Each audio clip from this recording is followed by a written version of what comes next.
We have here the King of Wands. And this is a really, really strong energy that you exude for this week. This is somebody that knows how to prioritize. They know how to organize. They know how to get things done. And this shows a lot of leadership capability. So I feel like for many of you, you have really established yourself as a major player in your relationships, in your life, in your work environment, in your friendship circle. You're somebody that leads other people. You've been there, you've done that. And I feel like from the sheer amount of experience that you have gathered through your lifetime, you know where you stand. You know how to lead people. You know how to navigate situations and circumstances based on your real life experiences. And when I see this king, he has a shield. He has a sword, you know, and he's got that little rod there. But what it means is it's somebody that is not afraid to get their hands dirty.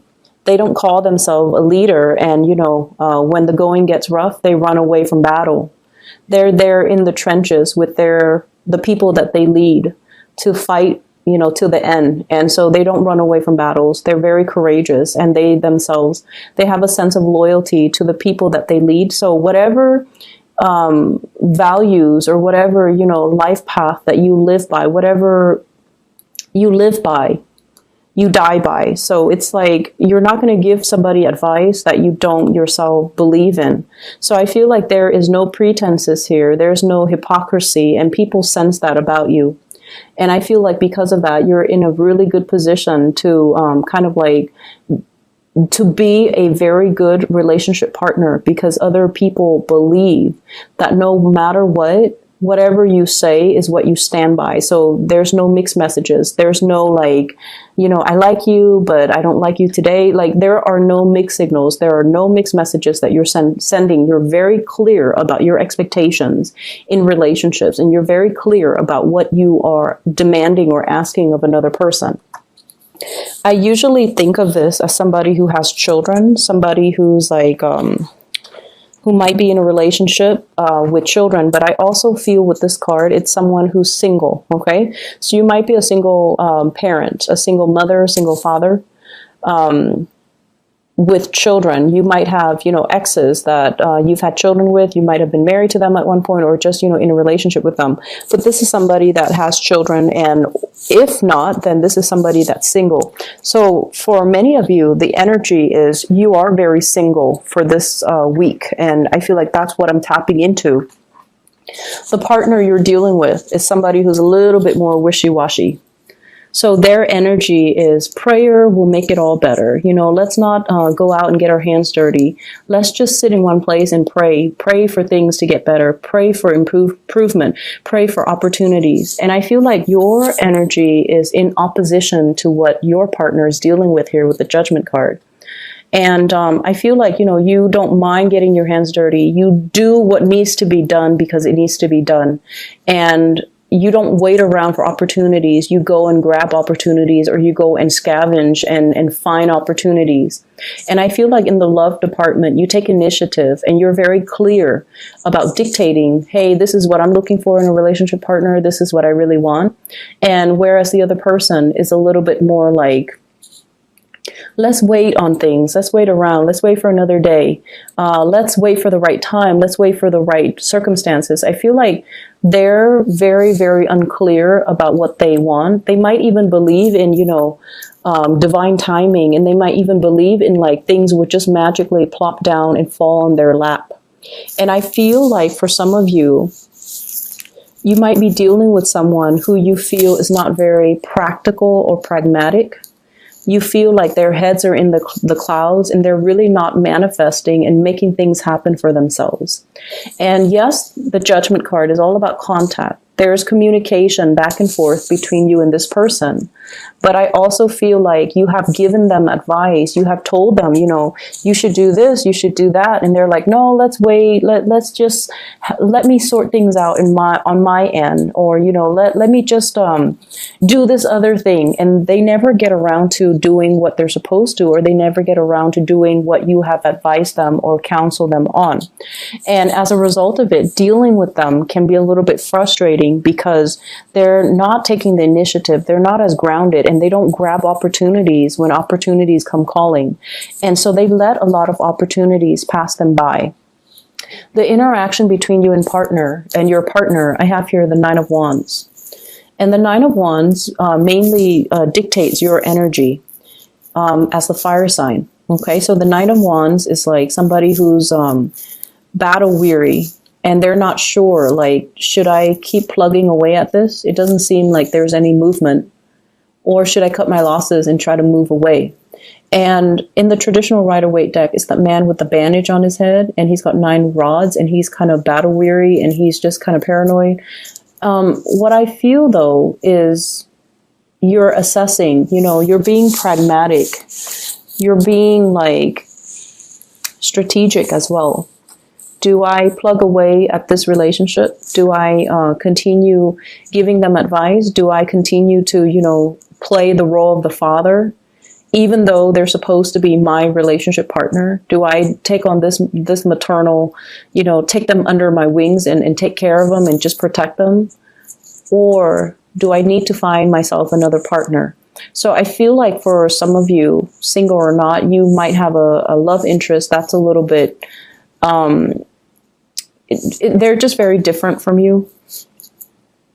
But I do see this element about you giving advice over and over and over again, and they're not really taking the bait, or they feel like, oh, I'll just wait it out, everything's going to work itself out, and they don't really, it basically absolves them of having to take initiative for their own life. So I do feel somebody that has been through, I feel, their fair share of disappointment. So for example, if it's a partner and they're not able to get a job, right? Just an example. If they're not able to get a job and you tell them, for you, it's very easy because you come from a different space. But I feel like for them, it's a little bit more difficult because they've gone through possibly, months of interviewing and never getting called back. And then they've gone through like a lot of resume revision, right? And they're tired. And just think about it. If it's like, if someone has gone through 9 interviews, right? All from different companies, all with different people, and they have been turned down 9 times. I mean, at the end of the day, it's really hard to say that, oh, I'm not qualified for the job. I feel like the reality of it is they don't like me. 9 separate companies, 9 separate interviewers, 9 separate situations didn't want me. It's very tragic for the ego. It's very demoralizing. And I feel like that's similar to the space that your partner is dealing with or coming from, where there's something that they're not able to admit to themselves. And I feel like when it's denial, or when it's like, things that they're glossing over, whoever it is, they have to come to terms with it on their own time, and they have to come to terms with it in their own way. And so you can talk and advise and, tell them till you're blue in the face. But until they're able to admit these certain things about themselves, it's really hard for them to make changes, right? It's really hard for us to make changes when we're in denial. And so I feel like, for some of you, this might play out in the realm of my partner is not able to get a job. And I told my partner, do this, do that, but they're not listening, and you're getting frustrated. And I just want you to understand what your partner is dealing with potentially. And then for others, it's sort of like you might have a partner that's very naive, and their head is just in the clouds. They're distracted. They might seem like they're always, they're always late. They don't seem like, they might be always late. They might be very, very just,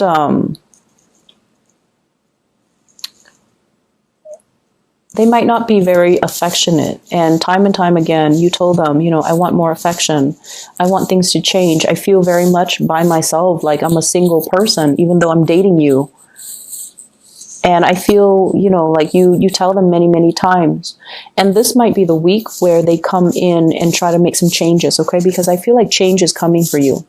So I have here this is the Knight of Pentacles. This is somebody coming in, making an offer, making amends, trying their best to appease you, trying to bring something substantial to the table.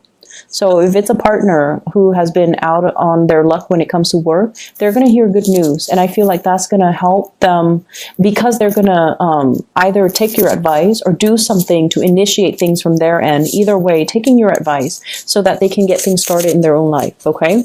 And then if it's a partner that has been estranged, either they're traveling, they're not around, and you feel like, I'm with them, but I'm so single. I'm with them, but I feel like I'm just single because they're not giving me the affection, the attention. They're not physically here. They're coming back into the picture with good news. They've done a lot of work on themselves. And I feel like sometimes it takes that distance away from the people and the things that we love and the things and the people that we're familiar with for us to make some changes, for us to really see ourselves from a different context in order to know what we need to figure out, in order to know what we need to work on, in order to know what we need to change about ourselves. So I feel like there's a realization coming through. For others of you, if you've been hoping and praying for a relationship, we have the death card here, which is a change. So this is a change around. If you're single, you're going to be in a relationship. If you're in a relationship, you might be single. So there's a change around. It doesn't denote, any specific direction, but I feel for majority of you, there's a couple relationship coming through. It's on the offer for you. And I do feel like many of you are going to go through the month of October, starting to come together with another person and starting to couple up with another person, okay? If you're dealing with a Scorpio with this death card, there's some good news coming around for the two of you, for both of you. If you're dealing with an earth sign, Taurus, Virgo, Capricorn, there's an offer coming through, and I feel like it's going to be very good, very stable. It's slow. You might have been waiting for it. They might have been waiting on you, but I feel like there is a coming together. In other areas of your life, there will be a lot of get-togethers, okay?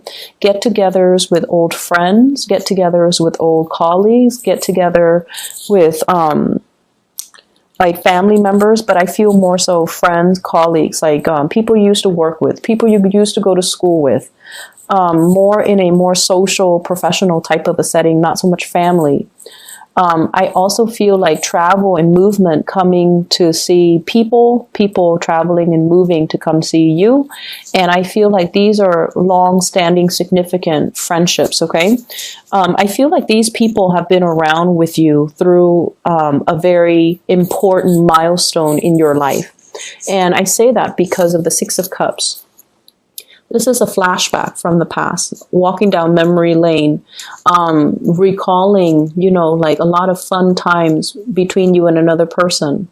And I'm always drawn to this tear, the person is crying. So it's like really good times to be had, reunions with other people. And it's linked up with the Three of Cups, which is social engagement, social outings, being the life of the party, and hearing really, really good news about the people that you've used to, hang around with, or hearing through the grapevines, like, oh, so-and-so is doing this, so-and-so is married, so-and-so has a baby. Things like that. And I feel like it's a really, really nice, like, walk down memory lane. And I do see social engagement happening for you guys, where you're going to run into people from your past. All are good people. I don't see, like, the past coming back to haunt you. And I feel overall, you have so much career and achievements and, just positivity in your financial and professional sector that, sometimes when we don't want to go to high school reunions, or we don't really want to meet up with old friends if we feel like we haven't made it, right? So some of us, and I feel for you guys especially, the fixed signs, you, Scorpio, Taurus, and Aquarius, you want your career to speak for you. You want to be like, hey, the envy of the party. And I feel like if you haven't made it professionally, you're very weary about these reunions. But I feel like right now you're in a good space. You're where you need to be professionally. A lot of doors are opening for you. So you're at a point where you're like, okay, I'll be there. I'll be at this reunion. I want to talk about what I'm doing. I want to talk about these projects I'm handling. I want to talk about all my responsibilities that people entrust me with. Not in the spirit of bragging, but in the spirit of, I'm really proud of the person that I am today. I'm really proud that despite everything that I've been through, that, I made it. And I'm entrusted with a lot of responsibilities. I'm seen as someone who's competent, and I've created a name for myself. So I feel like you're going to be the life of the party, and you're going to be, you're going to have a lot to offer. You're going to have a lot to say, and you're going to have a lot of people admiring you and possibly even envious, but not in a bad way. They're not jealous and vindictive. I feel like they look at your life with envy, and they're going to just be really glad, or just to be very happy for you. Okay. So there's a lot of travel and movement that's coming in with this Eight of Wands too. And this is like, travel by air, travel over waterways, so across the continental US to another state. And I also feel like work travel, work demands and things like that, possibly even traveling with another partner and having the means to do recreational travel for leisure rather than just business. So I feel like if you're not even traveling this week, it's going to be played out, through the month of October, where there will be a lot of these engagements, offers, and social outings and things that are coming into the picture. I'm seeing you possibly living in a colder climate, going to somewhere that's a little bit warmer.